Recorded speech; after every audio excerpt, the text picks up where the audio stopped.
అందరికీ నమస్కారం.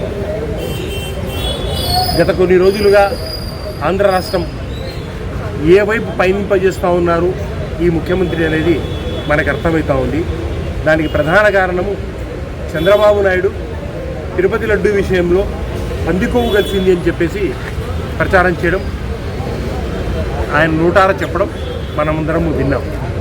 ఈరోజు అన్ని సర్వేలు ఎన్డీఆర్ఏ, ఎన్డీడీబీ సర్వేలు సుప్రీంకోర్టు ఆదేశాల ప్రకారము క్లియర్గా దీంట్లో ఎటువంటి ఫ్యాట్ కలవలేదు, యానిమల్ ఫ్యాట్ కలవలేదు అని చెప్పేసి సర్వే ఇచ్చిన తర్వాత అతను ప్రజలకు క్షమాపణ చెప్పి తప్పని చెప్పేసి ఒప్పుకోవాల్సింది పోయి దానికి వంత పాడుతూ ఇష్టం వచ్చిన రీతిలో బ్యానర్లు, ఫ్లెక్సీలు పెట్టుకుంటూ పోవడం జరిగింది. మా జగనన్న ఆదేశాల ప్రకారము ఆంధ్ర రాష్ట్రమంతా వెంకటేశ్వర స్వామి టెంపుల్ దగ్గరికి వెళ్ళి ప్రక్షాళన రకంగా చేసి జంతు కొవ్వు కలవలేదని చెప్పేసి రాష్ట్రమంతా స్టేట్మెంట్లు ఇవ్వడం జరిగింది.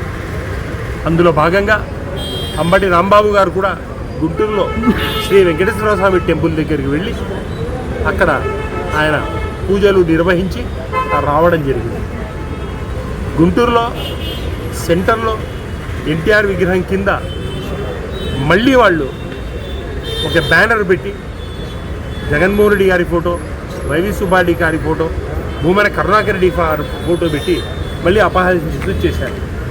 ఇది బాధ్యతాయుతంగా చేసింది కాదు, బాధ్యత రాహిత్యము. ఈ రకంగా ప్రజలు తప్పులో పెట్టడం తప్పు. ఇది వాళ్లకు వాళ్ళు తీసేయాలని చెప్పేసి చెప్పినందుకు అక్కడ టీడీపీ గుండాలు కర్రలు, రాళ్ళు తీసుకొని అక్కడ నిలబడి ఆయన శ్రీ వెంకటేశ్వర స్వామి అక్కడ అయిపోయిన తర్వాత బయటికి వస్తూ ఉంటే ఇష్టం వచ్చిన రీతిలో తిడుతూ సభ్య సమాజం తలదించుకునే రకంగా ఒక స్త్రీ, ఆ పదాలైతే నాకు చెప్పబుద్ధి కావడం లేదు, తిట్టడము. ఎదుటి వ్యక్తికి ఆ రకంగా తిడితే ఆటోమేటిక్గా ఎవరికైనా ఆవేశం వస్తుంది.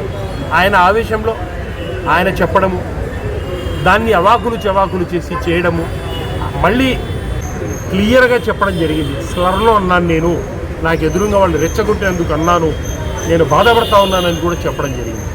అయినా వీళ్ళు ఆయన మీద కేసు పెట్టి ఆయనను అరెస్ట్ చేసి ఈ తెలుగుదేశం గుండాలు గీతావరం క్రియేట్ చేసి ఇంటిని ధ్వంసం చేసి కాల్చి, ఆయన ఒక్కరే కాదు భూమన కరుణాకర్ రెడ్డి ఇంటిని కాల్చి జోగి రమేష్ గారి ఇంటి మీద పోయి ఎక్కడికి తీసుకుపోవాలనుకుంటా ఉన్నారు చంద్రబాబు నాయుడు గారు? ఈ రాష్ట్రాన్ని ఎంత అధోగతి పాలు చేయాలనుకుంటా ఉన్నారు? పాలస్తీనాతో పోల్చాలనుకుంటా ఉన్నారా? మీ గుండాగిరికి అదుపు అనేది లేదా? ఎంతవరకు మీరు డైవర్షన్ పాలిటిక్స్ చేస్తారు? ప్రజలు ఏమనుకుంటారు అనేది కూడా తెలీదా? మీ తప్పు బయటపడిందని చెప్పేసి దాన్ని డైవర్షన్ చేయడం కోసం అని చెప్పేసి ఈ హత్య రాజకీయాలు, ఈ గూండా రాజకీయాలు చేసుకుంటూ మీరు పోతారా? ఇది ప్రజలు హర్షిస్తారా? ఈ రకంగా మీరు రాజ్యాన్ని పరిపాలిస్తారా? దీనికోసమా ఆంధ్ర రాష్ట్ర ప్రజలు మిమ్మల్ని ముఖ్యమంత్రిగా ఎన్నుకున్నది? మీరు ఎక్కడికి తీసుకెళ్తా ఉన్నారు? మేమంతా ఊరుకుంటామనుకుంటా ఉన్నామా?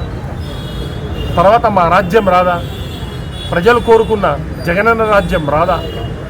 అప్పుడు మేము మీ రకంగానే ప్రయత్నం చేసి ఆంధ్ర రాష్ట్రం ఏమవుతుందో ఒక్కసారి ఆలోచించి తప్పుడు విధానాన్ని, రాష్ట్రాన్ని తప్పుడు దోవలో మీరు పయనింపజేస్తూ ఉన్నారు. అది తప్పు.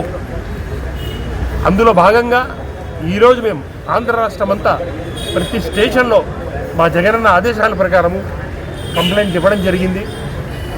ఫ్లెక్సీ వేసిన వాళ్ళ మీద, అంబటి రాంబాబు ఇంటి మీద దాడి చేసిన వాళ్ళ మీద తీవ్రంగా చర్యలు తీసుకొని వాళ్ళ మీద చర్యలు తీసుకోవాలని చెప్పేసి స్టేషన్కి ఇవ్వడం జరిగింది. మాకిప్పటికీ భారత రాజ్యాంగం మీద, పోలీస్ వ్యవస్థ మీద నమ్మకం ఉంది. దయచేసి మీరు బాధితులకు అండగా ఉండండి, తప్పుడు చేసిన వాళ్ళని శిక్షించండి అని చెప్పేసి కోరుకుంటూ సెలవు తీసుకుంటాం. నమస్కారం.